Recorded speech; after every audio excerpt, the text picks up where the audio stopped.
ની અંદર જે ઘટના બની, સરપંચ નવનીતભાઈ, જેને માયાભાઈ આહિરનો દીકરો જયરાજ લુખ્ખા દ્વારા ઢોર માર મારવામાં આવ્યો છે, ત્યારે પોલીસ તંત્ર દ્વારા આજ દિવસ સુધી એફઆઈઆરની અંદર એનું નામ પણ લેવામાં નથી આવ્યું. તો અમારા કોળી સમાજની માત્ર એક જ માંગ છે કે ટૂંક જ સમયની અંદર જયરાજનો પણ વરઘોડો કાઢવામાં આવે અને કાયદેસરની કાર્યવાહી કરવામાં આવે છે. કે ગુજરાતની અંદર સૌથી વધારે વસ્તી ધરાવતો સમાજ હોય તો એ કોળી અને ઠાકોર સમાજ છે.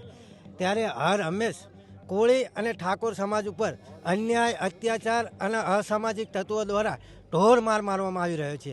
નમસ્કાર, આપની સાથે હું છું પાયલ. અને બગદાણાનો વિવાદ હવે ગાંધીનગર સુધી પહોંચ્યો છે અને ગાંધીનગરમાં જે રીતના આજે હીરા સોલંકીથી લઈને કોળી સમાજના આગેવાનો બધા જ સીએમને મળ્યા અને અત્યારે અમે પરસોત્તમ સોલંકીના બંગલે ઊભા છીએ. બધા જ લોકો એટલે 200-300 લોકો કોળી સમાજના આગેવાનો અહીંયા આવ્યા છે. શું વાતચીત થઈ છે, આખી ઘટનામાં ન્યાય એટલે શું, એમને શું ન્યાય જોઈએ છે એ વિષય પર વાત કરવી છે. શું નામ છે આપનું? જગદીશભાઈ શિયાળ. અને જગદીશભાઈ ક્યાંથી આવ્યા છો? બગદાણાથી આવ્યા છો. આ વિવાદની શરૂઆત એક હુમલાથી થઈ અને હવે આખો સમાજ ભેગો થઈ અને ન્યાયની માંગણી કરી રહ્યા છે. ન્યાય એટલે શું, શું ન્યાય જોઈએ છે? બેન, એને જે આપણે તપાસ કરવાની આવે ને એ તપાસ પૂરતી નથી થતી. એનું કારણ એવું છે કે એને મારે છે, ત્યાં સીસીટીવી આમ કેમ વિડીયા ઉતારે છે, તો એ વિડીયા ઉતારે છે તો આજની સુધી તપાસની અંદર એવું નથી આવ્યું કે કોણ વિડીયો ઉતારે. બેન, વિડીયો ઉતારે તો પોલીસને એવું તો નિવેદન કે ફલાણા ભાઈ માયાભાઈના છોકરાનું નામ જાહેર છે, હાલો એ નથી દેતા તો કયા વ્યક્તિનો વિડીયો હોય, એને કોલ કર્યો કે વોટ્સઅપ કોલ કર્યો કે જે કોલ કર્યો એ એને કહેવું તો પડે ને. પોલીસને તપાસમાં એવું તો કહેવું જોવે ને. એ કોઈ વસ્તુ પોલીસ નિવેદન દેવા માગતી જ નથી. પોલીસને 2 વિડીયો આપ્યા બેન. એ તે જે ફરિયાદી છે ને એને પોલીસને આપ્યા કે આ વિડીયાથી પહેલો વિડીયો માર્યા એ આપ્યો કે આ વિડીયામાં મારવાવાળા મને, ત્યારે પોલીસવાળા એને પકડીને લાવ્યા કે આ વ્યક્તિ મને માર્યો. પછી બીજો વિડીયો એક ફાર્મનો આવ્યો. ફાર્મમાં એ જે મારવાવાળા હતા કે નહીં એ ભાઈનો વિડીયો, એના કપડાં મેચ મારવામાં કપડાં એ ફાર્મે હતા એ કપડાં, તો એનો કોઈ જવાબ નથી આપતો. તો આજે 8 દિવસ, ત્યાં 8 દિવસમાં પોલીસને કોઈ કડી મળી જ નથી. એ જે તો જેટલા લોકોને પકડ્યા, એમનું રિકન્સ્ટ્રક્શન થયું, એમનો વરઘોડો નીકળ્યો, એ બધા આરોપિત છે. આરોપિત છે. એ મારવા 8 જણાના નામ લખાણાયા હતા. હવે અંધારું હતું, જે ફરિયાદી એના ચહેરા જોયા નતા. એ પોલીસે એમના એને નામ નાખી દીધા, આ 8 હતા, એટલે એ ઓલાએ જોયેલા નતા, એટલે એ ઓળખ કઈ રીતની કરી શકે. એ નામ અલગ છે. પણ એ કોલ કોને કર્યો હતો, ક્યાં હતું, એ વિડીયો કોલ લાય કરે છે બેન. વિડીયાની અંદર તમે જોઈ શકો, તમે એ જોયું જ હશે, વિડીયાની અંદર બતાવે છે. અચ્છા, નવનીતભાઈની નજીકના કોણ છે અહીંયા, એમના મિત્ર કે પછી એમના પરિવારવાળા? અચ્છા, તમે મિત્ર છો. તો નવનીતભાઈ અત્યારે જેટલા બી આરોપીના નામ લીધા છે કે પછી જયરાજ, એમને પહેલા ક્યારે મળેલા છે કે કોઈ જ કોન્ટેક્ટ ખરી? ના, એનો કોઈ કોન્ટેક્ટ જ નથી આરોપી સાથે. અને નવનીતભાઈ શું કરવા જતા હતા અને હુમલો થયો હતો? નવનીતભાઈને એના છોકરાનું ટ્રેક્ટરની ચાવી કાઢીને બોલાવ્યા હતા કે ખાણ ખનીજની ગાડી છે, એ રીતનો ફોન કર્યો હતો. તો પપ્પા નવનીતભાઈ છે એ બાઇક લઈને ગયા અને ત્યાં આગળ આ 8 અજાણ્યા શખ્સોએ તેના પર હુમલો કર્યો. અને 8માંથી કોઈને નવનીતભાઈ ઓળખતા નથી? ના, એને કોઈ નથી ઓળખતા નવનીતભાઈ. અચ્છા, તો પહેલું જ્યારે નવનીતભાઈનું નિવેદન આવ્યું ત્યારે એમનું એવું કહેવું હતું કે મારા પર આટલા લોકોએ હુમલો કર્યો. એના પછી જયરાજનું નામ આવ્યું, તો એક પછી એક નિવેદન કેમ બદલાયા નવનીતભાઈના? નવનીતભાઈ એવી કન્ડિશનની અંદર નહોતા કે એ પ્રબળ નિવેદન આપી શકે, એટલા માટે એના નિવેદન એણે ઓલા થયા છે. કારણ કે એમણે પછીથી એવું પણ કીધું કે પોલીસે એવું કીધું હતું કે અત્યારે માયાભાઈ કે એમના પરિવારનું નામ નથી લેવાનું. ના, એ બાબતે મને કોઈ ખ્યાલ નથી મેડમ. હવે શું અપેક્ષા છે? કારણ કે હીરા સોલંકી, પરસોત્તમ સોલંકી ને બાકી બધા મંત્રીઓ અને બધા સીએમને પણ મળીને આવ્યા છે. શું જોઈએ છે? આ કેસ કઈ રીતના આગળ વધવો જોઈએ? ન્યાય કઈ રીતના જોઈએ છે? બસ અમારા સમાજના તમામ આગેવાનો, તમામ ધારાસભ્યો, હીરાભાઈ સોલંકી સાહેબ, પરસોત્તમભાઈ બધા સાથે છે. અમને ન્યાય મળશે, અમને ચોક્કસ વિશ્વાસ છે. આટલા વર્ષોથી બગદાણા ટ્રસ્ટમાં કોળી સમાજના લોકો ખૂબ કામ કરે છે, એટલે યુવાનો પણ છે ને બધા જ છે. તો જ્યારે આ ઘટના બની એના પછી ત્યાં હોસ્પિટલથી એવું કહેવામાં આવ્યું કે હવે કોઈ કોળી સમાજ જો ન્યાય નહીં મળે તો કામ નહીં કરે બગદાણામાં. નહીં બેન, એવું કોઈ સવાલ જ નથી. બગદાણા એ એક આસ્થાનું સ્થાન છે અમારું, બધા સૌરાષ્ટ્રના. એટલે એવું કોઈ બગદાણા આશ્રમને કોઈ અમે આમાં ખસેડવા માગતા નથી. અમારો ફક્ત ને ફક્ત અમારો જે નવનીતભાઈને માર્યો છે, નવનીતભાઈની ઉપર તિરક્ષણ હથિયારથી જે એને એક હુમલો થયો છે, એ માટે જ અમે અહીંયા બધા ભેગા થયા છીએ અને અમારા આગેવાનો સાંસદશ્રીઓ અને ધારાસભ્યો બધા સીએમને રજૂઆત કરવા માટે ગયેલા શું છે. રજૂઆત કરી, કેટલા મુદ્દા મૂક્યા? કારણ કે તમારી મીટિંગ પણ પહેલા રજૂઆત તો પોલીસ જે છે એ સાચી દિશામાં તપાસ કરે અને હકીકત જે છે એ બહાર લાવે. અત્યારે પોલીસ સાચી દિશામાં તપાસ નથી કરી રહી. અત્યારે કોઈને એવું લાગે છે સમાજને અને આગેવાનો નવનીતભાઈને પોતાને કે આમાં કંઈ ને કંઈ કાસું કપાય છે એટલે સીએમ સાહેબને રજૂઆત કરી છે કે પોલીસ સાથે કપાય છે. કંઈ ને કંઈ એમનું કોઈ વિડીયામાં આ તે તપાસમાં કંઈ ઉણપ રહેતી હોય એવું લાગે છે.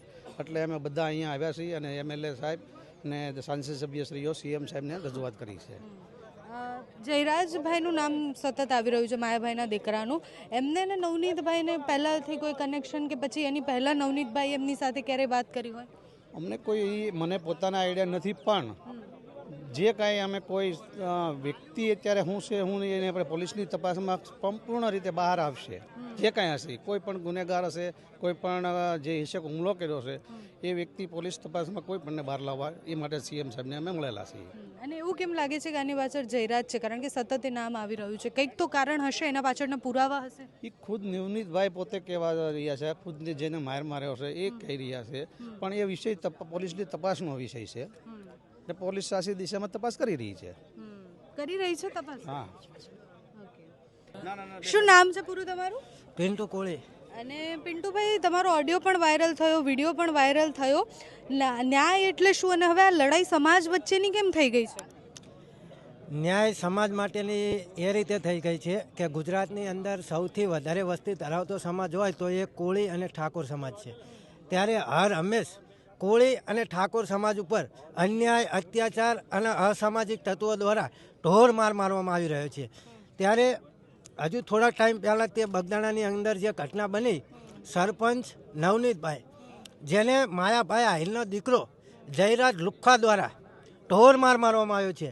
ત્યારે પોલીસ તંત્ર દ્વારા આજ દિવસ સુધી એફઆઈઆરની અંદર એનું નામ પણ લેવામાં નથી આવ્યું. તો અમારા કોળી સમાજની માત્ર એક જ માંગ છે કે ટૂંક જ સમયની અંદર જયરાજનો પણ વરઘોડો કાઢવામાં આવે અને કાયદેસરની કાર્યવાહી કરવામાં આવે.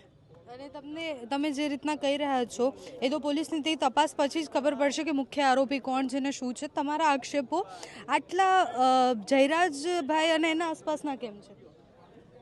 હવે એની અંદર તો સોશિયલ મીડિયાની અંદર એમનો વિડીયો વાયરલ કરેલો જ છે. જે સોશિયલ મીડિયા જે નવનીતભાઈ કહી જ રહ્યા છે કે મને આને જ માર્યો, અને એનો વિડીયો પણ સોશિયલ મીડિયાની અંદર વાયરલ થઈ રહ્યો છે.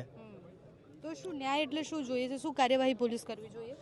કાયદેસરની જે કાર્યવાહી થવી જોઈએ એ જ થવી જોઈએ. એ તો પોલીસ કરી જ રહી છે, કારણ કે 4 લોકોના વરઘોડા પણ કાઢ્યા એટલે રિકન્સ્ટ્રક્શન પણ થયું. પોલીસ એનું કામ કરી જ રહી છે, રિમાન્ડ પણ માંગ્યા છે, તપાસ પણ ચાલુ છે. પણ ખરેખર જે તપાસ ચાલુ છે, જે આરોપી પોતે એમ કહી રહ્યો છે કે મને આ વ્યક્તિએ માર્યો, તો એમ છતાં એનું નામ કેમ આરોપીનું નથી આવ્યું આજ દિવસ સુધી? મને તમે એ જણાવી શકો છો ને? એટલે તમને જોઈએ છે કે એની અંદર જયરાજનું નામ હોવું જોઈએ, જે રીતના નવનીતભાઈ કહી રહ્યા છે. બરોબર. નવનીતભાઈ જે રીતે કહી રહ્યા છે કે મને આ વ્યક્તિએ માર્યો, તો આજ દિવસ સુધી પોલીસવાળાએ એનો એફઆઈઆરમાં નામ કેમ નથી લખ્યું? આજે સીએમ સાથે મીટિંગ પણ થઈ છે, એના પછી શું લાગે છે કઈ દિશા તરફ કામ થવું જોઈએ? એ અમારા સમાજના આગેવાનો થકી જ માહિતી રાખેલી છે. કારણ કે આટલા બધા મંત્રીઓ છે, નેતાઓ છે, બધા જ મળીને આવે એટલે તમે કીધું ને કે સંખ્યાબળ બહુ જ વધારે છે કોળી સમાજનું, તો એટલા ધારાસભ્ય અને મંત્રી પણ છે કોળી સમાજના. ના, એ તો બરોબર છે, 100%ની વાત છે કે સૌથી વધારે ગુજરાતની અંદર જો કેબિનેટ મંત્રી ધારાસભ્ય હોય તો સૌથી વધારે અમારે જ છે. અને આજે જે સીએમ સાથે મુલાકાત કરી, પરંતુ એ ચર્ચા ધારાસભ્યો કેબિનેટ મંત્રીઓ જ કરી છે, એની માહિતી હજુ સુધી અમને નથી. ન્યાય નહીં મળે તો સમાજ શું કરશે? કારણ કે હવે લડાઈ સમાજે ઉપાડી લીધી છે. ન્યાય નહીં મળે તો બગદાણાની અંદર કોળી ઠાકોર સમાજનો ન્યાય નહીં મળે તો બગદાણાની અંદર કોળી તથા ઠાકોર સમાજનું મહાસંમેલનનું આયોજન કરવામાં આવશે. ઠાકોર સમાજ પણ સાથે છે? હા, ઠાકોર સમાજ પણ સાથે છે. સાથે જ છે ઠાકોર સમાજ પણ. તમારું શું નામ છે? કમલેશજી ઠાકોર. અને ક્યાંથી આવ્યા છો? પાલીતાણાથી. પાલીતાણાથી. અને આખા વિવાદમાં તમને શું લાગે છે કે પોલીસ કેમ સરખી તપાસ નથી કરતી ને એના વિરુદ્ધમાં કેમ આટલા બધા લોકો છે? એ તો યોગ્ય તપાસ કરશે. હવે રજૂઆત કરી છે તો થઈ જશે. સીએમએ કીધું જ છે કે એની જે કોઈ આમાં કસૂરવાર હશે એને સજા મળશે. એટલે આ જેટલા પણ આગેવાનો આવ્યા છે બધાનું એવું જ કહેવું છે કે સરખી રીતના તપાસ નથી થઈ રહી અને એના કારણે આ બધું જ થઈ રહ્યું છે.